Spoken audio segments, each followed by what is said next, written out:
नमस्कार। आज दूसरे वाले लॉकडाउन का आखिरी दिन है। केंद्र सरकार ने ऐलान किया है कि 2 हफ्ते के लिए लॉकडाउन को और बढ़ाया जा रहा है, लेकिन कुछ छूट दी जा रही हैं। उनमें से क्या छूट रखनी है, क्या छूट नहीं रखनी है, इसके ऊपर दिल्ली सरकार में हम लोगों ने पिछले 2 दिन में काफ़ी गहन सोच विचार किया और हमने निर्णय लिया है कि केंद्र सरकार ने जो भी छूट, पूरे दिल्ली को केंद्र सरकार ने रेड जोन डिक्लेयर किया है। रेड जोन में केंद्र सरकार ने जितनी छूट अलाउ की है वो सभी छूट हम लोग दिल्ली के अंदर अलाउ करने जा रहे हैं। इसका क्या मतलब है, मैं संक्षेप में अभी आपके सामने रखूँगा, लेकिन इसके तुरंत बाद आपको एक डिटेल्ड प्रेस रिलीज़ जारी की जाएगी, जिससे आपको और इसके बारे में, और थोड़ी देर के बाद ऑर्डर्स भी हो जाएंगे इसके बारे में, फॉर्मल ऑर्डर्स, तो आपको पता चल जाएगा कि किस किस क्षेत्र में क्या क्या अलाउ किया जा रहा है। लेकिन एक रूपरेखा मैं आप सब लोगों के सामने रख देता हूँ। पहली चीज़ तो ये कि कल से सभी सरकारी दफ्तर खुलने जा रहे हैं। कई सारे सरकारी जो एसेंशियल सर्विसेज से डील करते हैं सरकारी दफ्तर, उन एसेंशियल सर्विसेज वाले सरकारी दफ्तर में 100% अटेंडेंस होगी। लेकिन दूसरे सरकारी दफ्तरों में जो एसेंशियल सर्विसेज से डील नहीं करते, वहाँ पे डिप्टी सेक्रेटरी लेवल तक, डिप्टी सेक्रेटरी एंड अबाव 100% आएंगे लोग, और उसके नीचे वाले स्टाफ में 33% स्टाफ आएगा। कल से दिल्ली के सारे प्राइवेट ऑफिसेज खोले जाएंगे, लेकिन प्राइवेट ऑफिसेज केवल 33% स्ट्रेंथ पे काम करेंगे।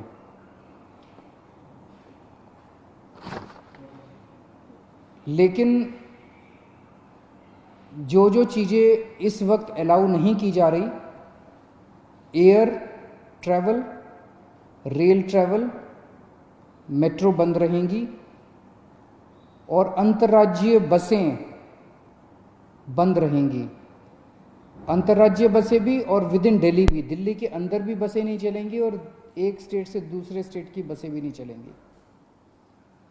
इस दौरान अगले 2 हफ्ते स्कूल बंद रहेंगे, कॉलेज बंद रहेंगे, जितनी भी शैक्षणिक शिक्षा से संबंधित संस्थाएं हैं वो सभी बंद रहेंगी। कोचिंग इंस्टीट्यूट्स बंद रहेंगे, सभी तरह के ट्रेनिंग इंस्टीट्यूट्स बंद रहेंगे। जो हॉस्पिटैलिटी सर्विसेज वाले हैं, सभी होटल रेस्टोरेंट बंद रहेंगे।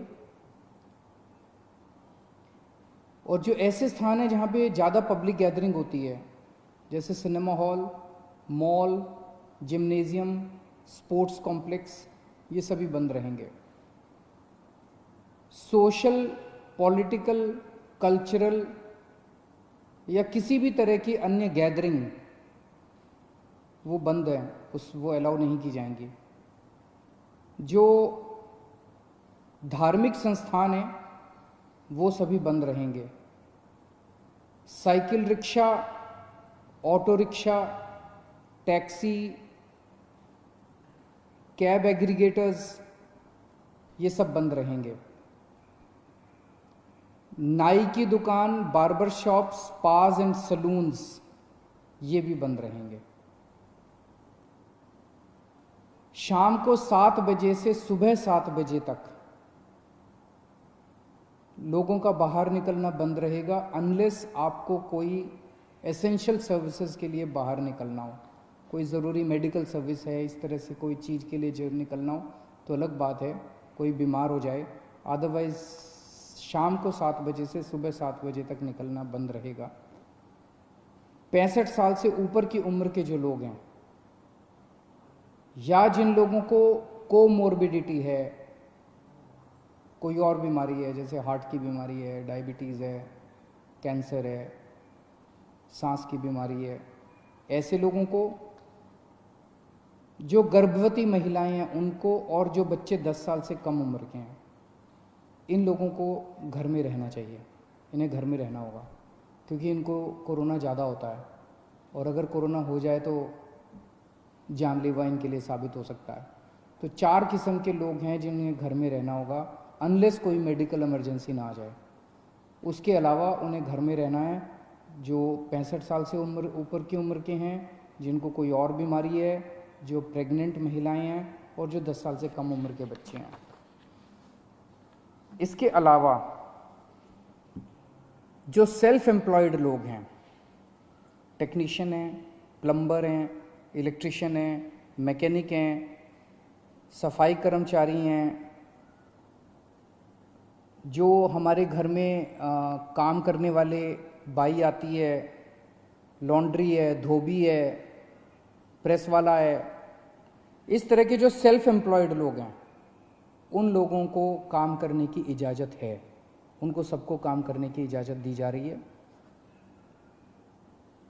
इसके अलावा जितने मॉल्स हैं, जितने मार्केट कॉम्प्लेक्स हैं और जितने मार्केट हैं, जैसे कनॉट प्लेस है, करोल बाग है, खान मार्केट है, नेहरू प्लेस है, एट्सेट्रा एट्सेट्रा, ये बंद रहेंगे। लेकिन इन मार्केट्स के अंदर जो ज़रूरी सामान की चीज़ों की दुकानें हैं, एसेंशियल सर्विसेज की दुकानें हैं, वो सारी खुली रहेंगी। चाहे कोई मार्केट हो, चाहे मार्केट कॉम्प्लेक्स हो, ज़रूरी सामान की चीज़ें खुली रहेंगी और किताबों की स्टेशनरी की दुकानें खुली रहेंगी। लेकिन जो स्टैंड अलोन शॉप्स हैं, जो नेबरहुड कॉलोनी शॉप्स हैं और जो रेजिडेंशियल कॉम्प्लेक्स में शॉप्स हैं, वो सारी खुली रहेंगी। वो चाहे एसेंशियल आइटम्स की शॉप्स हों, चाहे नॉन एसेंशियल आइटम्स की शॉप्स हों, कोई भी शॉप्स हों। कई लोग मेरे पास कल से मैसेजेस, फ़ोन्स आ रहे हैं कि इस चीज़ की दुकान खुलेगी क्या, उस चीज़ की दुकान खुलेगी क्या, ये वाली दुकान खुल। तो मार्केट, मॉल और मार्केट कॉम्प्लेक्स बंद रहेंगे। Stand alone shops, neighbourhood colony shops और रेजिडेंशियल कॉम्प्लेक्सेस में जो दुकानें हैं, उनमें चाहे कोई भी सामान हो, किसी भी तरह का सामान हो, वो सारी दुकानें खुली रहेंगी। इसके अलावा प्रिंट एंड इलेक्ट्रॉनिक मीडिया खुला रहेगा। आईटी से रिलेटेड सर्विसेज की सभी ऑफिसेज खुले रहेंगे, कॉल सेंटर खुले रहेंगे, डेटा सेंटर्स खुले रहेंगे, वेयर हाउसिंग सर्विसेज खुले रहेंगे, कोल्ड स्टोरेज खुले रहेंगे, प्राइवेट सिक्योरिटी वाले और फैसिलिटी मैनेजमेंट सर्विसेज खुले रहेंगे। इसके अलावा सारे इंडस्ट्रियल एस्टेट खुले रहेंगे, जहाँ जहाँ एक्सेस कंट्रोल है। एक्सेस मतलब जो वहाँ पे अंदर जाने की, बाहर आने की, जहाँ जहाँ कंट्रोल है। तो लगभग सभी इंडस्ट्रियल एस्टेट खुले रहेंगे। इसके अलावा जो एसेंशियल सर्विस, एसेंशियल गुड्स बनाने वाली मैन्युफैक्चरिंग यूनिट्स हैं, वो चाहे इंडस्ट्रियल एस्टेट में हो, चाहे इंडस्ट्रियल एस्टेट के बाहर हों, दवाई बनाने वाली, फार्मा की कंपनियां, मेडिकल डिवाइसेस बनाने वाली, उनके रॉ मटेरियल बनाने वाली, इंटरमीडिएरी बनाने वाली, या उसकी सप्लाई चेन से संबंधित कोई भी चीज़ें जो हैं, वो सारी मैन्युफैक्चरिंग यूनिट्स खुली रहेंगी। आईटी हार्डवेयर से संबंधित मैन्युफैक्चरिंग यूनिट्स खुली रहेंगी। पैकेजिंग मटेरियल के मैन्युफैक्चरिंग की यूनिट्स खुली रहेंगी। इसके अलावा ई कॉमर्स एक्टिविटीज़ केवल एसेंशियल गुड्स में परमिटेड है, नॉन एसेंशियल में ई कॉमर्स एक्टिविटीज़ परमिटेड नहीं है। लोगों के आने जाने का कैसे है? तो अगर आप 4 पहिया व्हीकल में हैं तो ड्राइवर के अलावा 2 लोग और गाड़ी में अलाउड हैं, लेकिन आपको केवल परमिटेड एक्टिविटीज़ के लिए सड़क पे आना अलाउड है। और अगर आप 2 पहिया व्हीकल पे हैं तो आप केवल अकेले जा सकते हैं, आपके पीछे बैठ के कोई नहीं जा सकता। अकेले 2 पहिया व्हीकल पे अलाउड है, लेकिन केवल एसेंशियल सर्विसेज के लिए परमिटेड है। कंस्ट्रक्शन एक्टिविटीज़ केवल इन सीटू कंस्ट्रक्शन, मतलब कि मजदूरों के आवागमन की इजाज़त नहीं है। अगर मजदूर वहीं रह रहे हैं, आसपास रह रहे हैं, उस केस में कंस्ट्रक्शन एक्टिविटीज़ अलाउड है।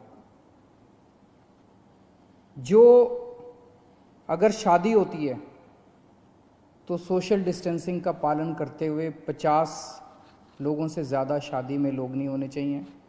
अगर कोई किसी की मौत हो जाती है तो उसमें 20 लोगों से ज़्यादा लास्ट राइट्स के लिए अलाउड नहीं है। पब्लिक प्लेसेस पे थूकना स्ट्रिक्टली मना है, उसके ऊपर सख्त कार्रवाई की जाएगी। सभी एग्रीकल्चरल एक्टिविटीज़ अलाउड है, sowing, harvesting, procurement, marketing, agriculture supply chain से रिलेटेड जितनी भी एक्टिविटीज़ हैं वो सभी अलाउड हैं। फाइनेंशियल सेक्टर से रिलेटेड जितनी एक्टिविटीज़ हैं वो सभी अलाउड हैं। Banks, non banking finance companies, insurance, capital market activities, credit cooperative societies, और जितना गुड्स कैरियर से संबंधित, सामान से संबंधित, यात्रियों का बसें वगैरह अलाउड नहीं है, ऑटो वगैरह अलाउड नहीं है, लेकिन अगर सामान का, गुड्स का ट्रैफिक जो है वो सारा परमिटेड है। इसकी डिटेल्ड प्रेस रिलीज़ अभी जारी कर दी जाएगी और डिटेल्ड ऑर्डर जारी कर दिया जाएगा, जिससे आपको और सारी जानकारी मिल जाएगी। मैंने मोटी मोटी रूपरेखा आप लोगों के समक्ष रखी है, लेकिन मेरा अपना ये मानना है कि लॉकडाउन लागू करना बहुत ज़रूरी था। केंद्र सरकार ने जो 24 मार्च को लॉकडाउन किया वो बहुत ज़रूरी था। उस वक्त अगर हम लॉकडाउन न करते तो देश के अंदर भयावह स्थिति हो सकती थी, क्योंकि उस टाइम देश कोरोना से डील करने के लिए तैयार नहीं था। उस वक्त हमारे पास पीपी किट्स नहीं थे, टेस्टिंग किट्स नहीं थे, कुछ भी नहीं थे, अस्पताल तैयार नहीं थे, लोग तैयार नहीं थे, सोशल डिस्टेंसिंग का आइडिया नहीं था लोगों को। अब 1.5 महीने के बाद, लगभग 1.5 महीना हो गया, 1.5 महीने के बाद मुझे लगता है कि हम लोग, कम से कम दिल्ली की मैं बात कर रहा हूँ, दिल्ली आज लॉकडाउन खोलने के लिए तैयार है। पूरे दिल्ली को रेड जोन में रखा गया है। अभी तक हमने जितनी भी केंद्र सरकार से गाइडलाइंस आई, अच्छी गाइडलाइंस आई, बहुत अच्छी गाइडलाइंस आई, हमने सबका पालन किया। लेकिन अब पूरे दिल्ली को रेड जोन में कर देने से दो बड़ी समस्याएं पैदा हो। एक तो जनता को बहुत तकलीफ है, जनता के रोजगार चले गए हैं, दुकानें बंद हैं, उससे व्यापारियों को बहुत ज़्यादा तकलीफ है, इंडस्ट्री बंद है और बहुत सारी नौकरियां जा रही हैं, लोग दिल्ली छोड़ छोड़ के चले जाएंगे। अब इससे पूरी अर्थव्यवस्था गड़बड़ा गई है और बहुत ज़्यादा दिन हम इसको बर्दाश्त नहीं कर पाएंगे। और दूसरी तरफ जब सारी अर्थव्यवस्था बंद है तो सरकार का रेवेन्यू आना बंद हो गया है। तनख्वाहें कहाँ से देंगे, सरकारें कैसे चलेंगी, बिल्कुल बंद हो गया सरकार का रेवेन्यू आना। पिछले महीने, अप्रैल के महीने में हर साल 3,500 करोड़ का रेवेन्यू आया करता था, इस बार केवल 300 करोड़ का रेवेन्यू आया है। इससे तो तनख्वाहें नहीं दी जा सकती, सरकार कैसे चलेगी। तो अब अर्थव्यवस्था का बड़ा संकट पैदा हो रहा है। तो मेरा अपना ये मानना है कि लॉकडाउन के पीरियड को हमें तैयारी करने के लिए, कोरोना की तैयारी करने के लिए इस्तेमाल करना चाहिए था, जिसका हमने भरपूर इस्तेमाल किया। ऐसा कभी नहीं हो सकता। अब कोरोना आ गया है, कोरोना रहेगा, कोरोना जीरो हो जाएगा, कोरोना का एक भी पेशेंट नहीं होगा, आगे कोरोना कभी नहीं होगा, ऐसा हो ही नहीं सकता, पूरी दुनिया में नहीं हो रहा, ये संभव ही नहीं है। अब हमें कोरोना से जीने की, कोरोना के साथ जीने की तैयारी करनी पड़ेगी, इसकी आदत डालनी पड़ेगी। सरकारों को इसकी तैयारी करनी पड़ेगी, जनता को इसकी, हम सबको इसकी तैयारी करनी पड़ेगी, देश को इसकी तैयारी करनी पड़ेगी। आज दिल्ली इसके लिए तैयार है। हमने पर्याप्त उपाय कर लिए हैं, पर्याप्त व्यवस्थाएं कर ली हैं, अस्पतालों का इंतजाम कर लिया है, किट्स का इंतजाम कर लिया, सारी व्यवस्थाएं कर ली हैं। अगर लॉकडाउन पूरी तरह से दिल्ली में खोल दिया जाता है, हमने सुझाव दिया है केंद्र सरकार को कि जो जो कंटेनमेंट जोन हैं दिल्ली के अंदर, लगभग 97 कंटेनमेंट जोन्स बचे हैं, जो जो कंटेनमेंट जोन हैं उनको पूरी तरह से सील कर दिया जाए और बाकी दिल्ली को ग्रीन कर दिया जाए, बाकी दिल्ली के मार्केट खोल दिए जाएं। मार्केट में चाहे तो ऑड इवन कर दें, एक दिन ऑड दुकानें खुलेंगी, एक दिन इवन दुकानें खुलेंगी, लेकिन अब दिल्ली को खोलने का समय आ गया है। हम उसके लिए तैयार हैं, हम केंद्र सरकार से बात भी कर रहे हैं और हमें पूरी उम्मीद है कि जल्द दिल्ली के मार्केट भी खुलेंगे, अर्थव्यवस्था भी खुलेगी। ऐसा होने से थोड़े केस बढ़ेंगे, लेकिन जो केस बढ़ेंगे उससे निपटने के लिए हम तैयार हैं। हमारा इस वक्त सबसे बड़ा 2 मकसद हैं। पहला मकसद है कि किस तरह से दिल्ली के अंदर कोरोना से होने वाली डेथ्स को कम किया जाए, और हम अभी तक काफ़ी कम करने में सक्षम रहे हैं, सफल रहे हैं। और दूसरा है कि कोरोना को कैसे फैलने से रोका जाए। वो बहुत ज़्यादा टेस्ट कर रहे हैं हम लोग, ताकि हमें पता चल सके कौन बीमार है, उसको इलाज करें और उसको ठीक करके उसके घर भेजें। तो मैं उम्मीद करता हूँ कि हम लोग आगे केंद्र सरकार को भी मनाने में सफल होंगे, और ये लॉकडाउन का पीरियड जो है, इसमें जो जो रिलैक्सेशंस दिए गए हैं, इन रिलैक्सेशंस से आप लोगों को सबको फ़ायदा होगा। बहुत बहुत शुक्रिया।